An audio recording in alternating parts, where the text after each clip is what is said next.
السلام علیکم ورحمۃ اللہ وبرکاتہ۔ الحمدللہ آج پھر اللہ تعالیٰ نے مجھے کچھ ٹاپک پہ بولنے کا موقع دیا۔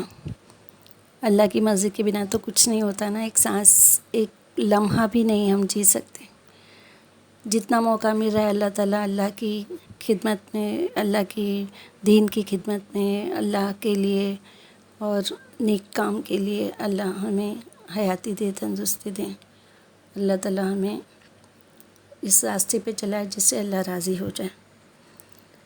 انشاءاللہ آج میں آپ سے آخرت کی فکر کے بارے میں کچھ حدیثیں ہیں، میں آپ لوگوں کو پڑھ کے سناتی ہوں انشاءاللہ۔ کہ عبداللہ بن مسعود رضی اللہ تعالیٰ عنہ فرماتے ہیں کہ نبی صلی اللہ علیہ وسلم نے ایک آیت پڑھی جس کا مفہوم یہ تھا کہ جس کو اللہ ہدایت دینے کا فیصلہ کرتا ہے اس کے سینے کو اسلام کے لیے کھول دیتا ہے۔ یہ آیت پڑھنے کے بعد حضور صلی اللہ علیہ وسلم نے فرمایا کہ جب نور سینے میں داخل ہوتا ہے تو سینہ کھل جاتا ہے۔ لوگوں نے کہا اے اللہ کے رسول صلی اللہ علیہ وسلم، کیا اس کی کوئی محسوس علامت ہے جس کے ذریعے پہچان لیا جائے؟ تو آپ صلی اللہ علیہ وسلم نے فرمایا ہاں، اس کی محسوس علامت یہ ہے کہ آدمی کا دل اس دنیا سے اچاٹ ہو جاتا ہے اور ہمیشگی کے گھر کا وہ مشتاق ہو جاتا ہے، موت آنے سے پہلے موت کی تیاری میں لگ جاتا ہے۔ یعنی جس شخص کے دل میں اسلام کی حقیقت اتر جاتی ہے تو اس کا دل اس فانی دنیا سے دور بھاگنے لگتا ہے۔ وہ دنیا کی رنگینیاں اسے بہکا نہیں سکتی اور آخرت کا مشتاق ہو جاتا ہے، یعنی آخرت کے شوق میں لگ جاتا ہے۔ اس کو آخرت کی زندگی کی خوشی کے لیے وہ نیک کام کرنے میں لگ جاتا ہے اور موت آنے سے پہلے نیک عمل کرنے لگ جاتا ہے۔ الحمدللہ اللہ تعالیٰ ہم کو بھی ہماری موت آنے سے پہلے نیک عمل کرنے کی نیک توفیق دے اور اللہ اسے قبول فرمائے، آمین۔ اور دوسری حدیث ہے، رسول صلی اللہ علیہ وسلم نے فرمایا کہ میں اپنی امت کے بارے میں جس چیز کا سب سے زیادہ اندیشہ کرتا ہوں وہ یہ ہے کہ میری امت خواہشات کی پیروی کرنے لگ جائے گی اور دنیاوی توقعات کے لمبے چوڑے منصوبے بنانے لگ جائے گی۔ تو اس کی خواہش نفس کی پیروی کا نتیجہ یہ ہوگا کہ وہ حق سے دور جا پڑے گی اور دنیا سازی کے منصوبے آخرت سے غافل کر دیں گے۔ اے لوگو، یہ دنیا کوچ کر چکی ہے، جا رہی ہے، اور آخرت کوچ کر چکی ہے، آ رہی ہے، اور ان میں ہر ایک کے ماننے والے ہیں۔ جو اس سے محبت کرتے ہیں تو یہ اچھا ہوگا کہ تم دنیا کے پرستار نہ بنو۔ تم اس وقت عمل کے گھر میں ہو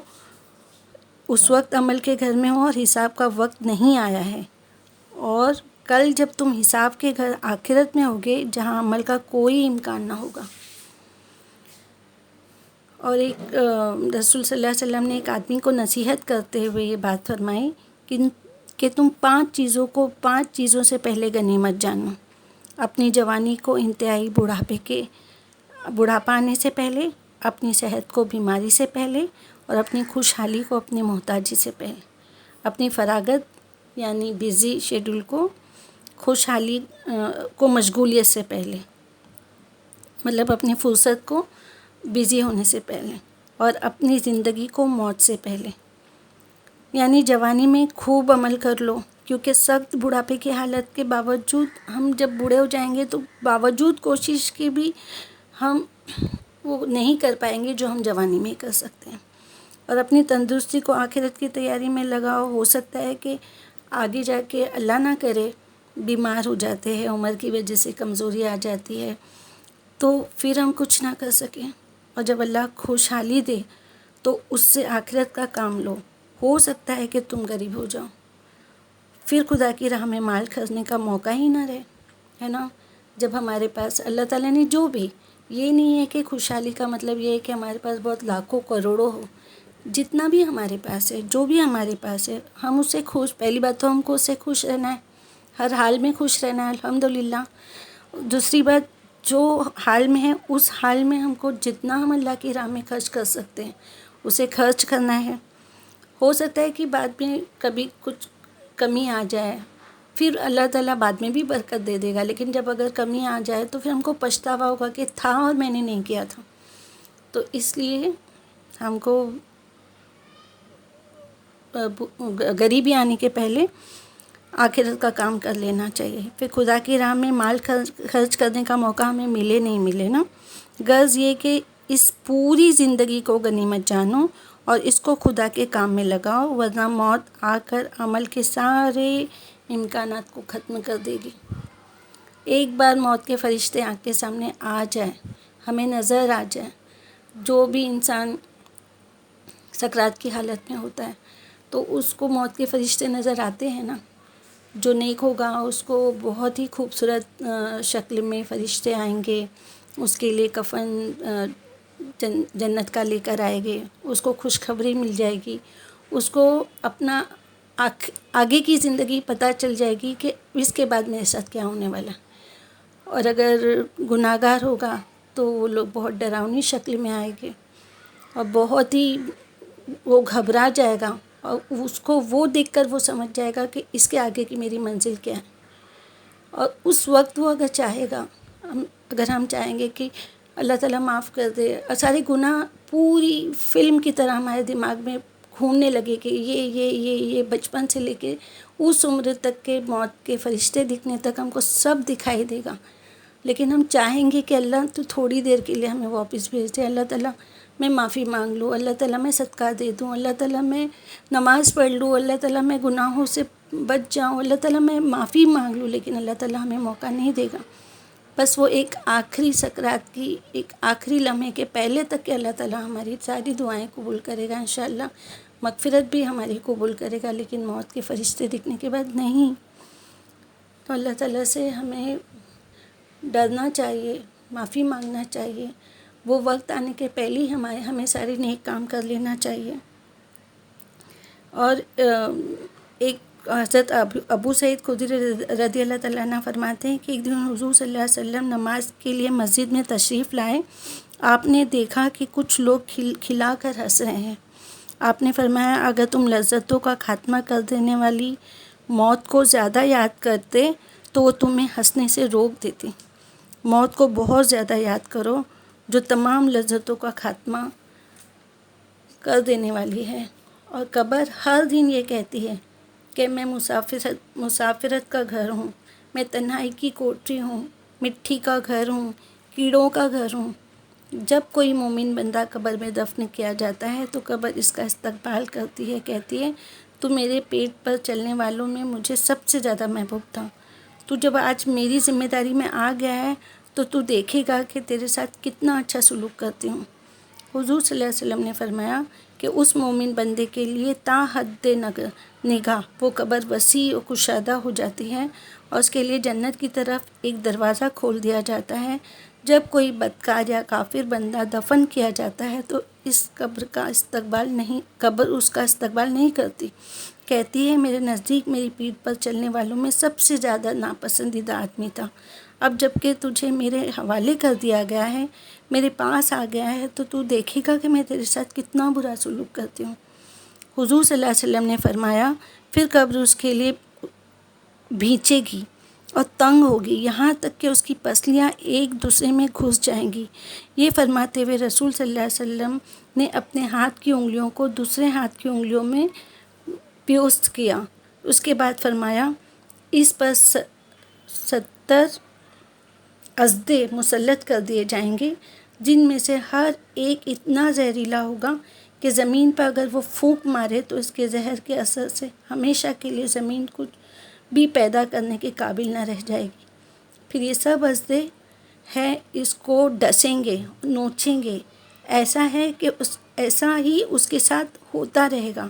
یہاں تک کہ حساب کا دن آ جائے گا اور وہ خدا کی عدالت میں حساب دینے کے لیے پیش ہو جائے گا. اس کے بعد رسول صلی اللہ علیہ وسلم نے فرمایا کہ قبر آدمی کے لیے جنت کے باغوں میں سے ایک باغ بنتی ہے اور جہنم کے گھڑوں میں سے ایک گھڑا. اللہ اکبر. بس اس چیز سے ہمیں خوف کرنا چاہیے. ہم دنیا کی رنگینیوں میں اتنے کھو جاتے ہیں، اپنی بزی شیڈول میں ہم اتنے مگن ہو جاتے ہیں کہ ہم کو آخرت کا خیال ہی نہیں رہتا. اور ضروری نہیں ہے نا کہ آخرت صرف گناہ گاروں کے بارے میں اب اس میں ہوا ہے، تو جن کے بارے میں جو نیک لوگ ہیں ان کے بارے میں اگر آپ سنیں گے کہ ان کا کیا اجر ہوگا تو آپ کو اور خوشی ہوگی کہ الحمدللہ نیکوں کے ساتھ اللہ ظلم نہیں کرتا، اور جو گناہگار ہیں ان کو بھی موقع دیتا ہے اللہ سبحانہ و تعالیٰ، اور نیکوں کو تو پھر اس کا اجر عظیم ملتا ہے انشاءاللہ۔ جیسے کہ جو نیک لوگ ہیں وہ جنت میں جب داخل ہوں گے، ان کا جو ایڈمیشن ہوگا، تو جنت کی نعمتیں جس کا ذکر قرآن پاک میں ہے کہ جو بھی وہاں دیا جائے گا اس کا آپ انداز بھی نہیں کر سکتے۔ دیکھیں آپ کے گھر میں اگر کوئی آتا ہے تو آپ اس کو کیسے ویلکم کرو گے؟ آپ اگر کوئی پیارے لوگ آتے ہیں آپ ان کے لیے کیا نہیں کوشش کرو گے کہ میں اس کو ایسا ویلکم دوں، ایسا میں اس کو خوشیاں دوں کہ وہ میرے گھر سے راضی ہو جائے، ہے نا؟ ہم کو اپنے مہمانوں سے، ہمارے رشتہ داروں سے خوش ہوتے ہیں نا ہم، اور ان کو خوش کرنا چاہتے ہیں نا۔ تو آپ خالی امیجن کرو کہ جنت میں اللہ تعالیٰ کیسے ویلکم کرے گا اس کے نیک بندوں کا، ہے نا؟ جو دنیا کی نعمتوں سے محروم رہتے تھے، اللہ کے دین کو پھیلانے میں، نمازوں کو باقاعدگی سے مسجد میں ادا کرنے میں، اللہ کا ذکر کرنے، لوگوں کو اس کی ترغیب دینے، اس کا دین کے لیے جدوجہد کرنے، ان کو دنیا کی بہت سی نعمتیں نہیں مل پاتی ان چیزوں کی وجہ سے، کیونکہ وہ بس دین کو لے کے چلتے ہیں، اور دنیا میں پھر وہ جو ان کے فرائض ہوتے ہیں اپنے گھر کے لیے، اپنے بیوی بچوں کے لیے، وہ بھی ادا کرتے ہیں، تو وہ دونوں چیزوں میں ان لوگوں کو دنیا کی اتنی نعمتیں نہیں ملتی۔ تب وہ بندہ جب آخرت میں جاتا ہے تو اللہ تعالیٰ پھر اس کا ویلکم کرتا ہے اور اس کو اتنی خوشیاں دیتا ہے کہ اللہ تعالیٰ اس کو مطلب بولتا ہے کہ دیکھ تو نے دنیا میں یہ حرام تھا، اس لیے تو نے یہ چیز کا مزہ نہیں لیا، تو نے اپنے گھر میں ٹوکری بھر کے فروٹس نہیں لے کے گئے، تو نے اپنے بچوں کو عیش و عشرت کی زندگی نہیں دی، تو نے خود اپنی زندگی میں خوشیاں نہیں کیا، کیونکہ تو حرام سے بچ رہا تھا نا، تو حلال کھانا چاہتا تھا، تو دیکھ آج میں تجھے کیسے حلال دوں گا جس کا کوئی کمی نہیں ہوگی، تو جو چاہے گا میں تجھے دوں گا۔ آخرت میں جنت میں ان ساری نعمتوں کا بڑھ چڑھ کر اجر دوں گا، کیونکہ تو نے دنیا میں مجھے راضی کیا، تو میں تجھے جنت میں اپنے راضی کروں گا۔ تو نے اللہ تعالیٰ اس سے خوش ہو کر کہے گا کہ دنیا میں اس کو ایسا لگے گا، اس بندے کو ایسا لگے گا کہ میں دنیا میں جا کر بتاؤں اللہ نے مجھ پر کتنا رحم و کرم کیا ہے، اتنے اونچے درجے کی جنت، اس کے اوپر اللہ سبحانہ و تعالیٰ کا عرش، سوچو جنت الفردوس کے اوپر اللہ تعالیٰ کا عرش ہوتا ہے، تو وہ اتنا خوش ہوگا اللہ تعالیٰ کی وہ نعمتیں پا کے۔ وہاں پہ تسنیم ایک شراب کا نام ہے، وہ تسنیم کی شراب جو صرف جنت الفردوس والوں کو پلائی جائے گی، اس کے نیچے نیچے کے بھی درجے رہیں گے، اس میں بھی مطلب جو پہلے والا درجہ ہوگا جنت الفردوس کا، اس میں اللہ تعالیٰ کی رحمت ہوگی، اللہ کا ساتھ ہوگا، اس کے نیچے فرشتوں کا ہوگا، پھر اس کے نیچے دوسرے، لیکن سب سے نیچے والی جنت میں بھی ہر ایک کام کے لیے، ہر جنتیوں کے لیے نوکر چاکر ہوں گے، وہ بھی اتنی خوبصورت شکل میں ہوں گے، اتنی خوبصورت شکل کی حوریں ہوں گی، اور عورتوں کو ایسے لگتا ہے نا کہ حوریں ہوں گی، پھر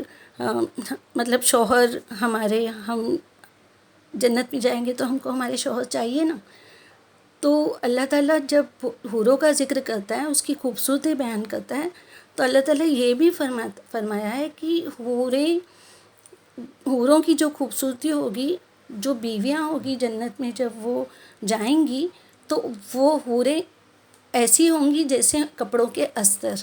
دیکھیں ہم اگر کوئی کپڑا اچھا گاؤن وغیرہ سلاتے ہیں تو اوپر والا بہت خوبصورت رکھتے ہیں نا، اور استر کو ایک دم سمپل سادہ رکھتے ہیں نا، تو وہ جو سادہ استر ہے نا ویسے حوریں ہوں گی، تو پھر آپ کتنے خوبصورت ہوں گے سوچو، ہے نا؟ اللہ تعالیٰ سب کو جوان رکھ دے گا، کسی کو کوئی گناہ نہیں ہوگا، ساری گندی چیزیں ان سے لے لی جائے گی، موت کو قربان کر دیا جائے گا، کبھی موت نہیں آئے گی، وہ جسے چاہیں گے اپنے شوہر کے ساتھ رہنا، اپنے بچوں کے ساتھ رہنا، اللہ ان کو وہ فراہم کرے گا، وہ جیسا چاہیں گے پہننا اوڑھنا، وہ جیسا کھانا چاہیں گے، وہ جیسے آرام کرنا چاہے گا، وہ جتنی بڑی جنت میں گھومنا چاہے اللہ تعالیٰ وہ ساری چیزیں فراہم کرے گا کہ تو نے دنیا میں میرے لیے یہ ساری چیزوں سے تو نے تکلیفیں اٹھائی نا، تو آج دیکھ میں تجھے کیا دے رہا ہوں۔ تو ہمیں گناہوں کو سن کے ڈرنا تو ضرور چاہیے، لیکن نیکیوں کو سن کے خوش بھی ہونا چاہیے کہ نیکی کرنے پہ پھر اللہ تعالیٰ کتنا اچھا اجر دیتا ہے نا ہمیں۔ الحمدللہ الحمدللہ الحمدللہ، اللہ تعالیٰ رحیم ہے، اللہ تعالیٰ کبھی کسی پہ بے رحم نہیں بنتا۔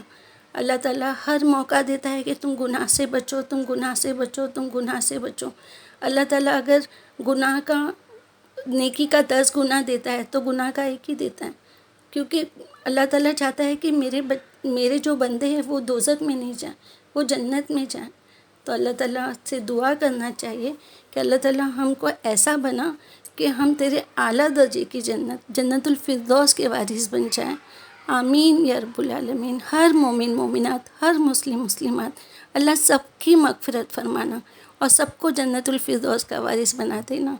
آمین یا رب العالمین۔ السلام علیکم ورحمۃ اللہ وبرکاتہ۔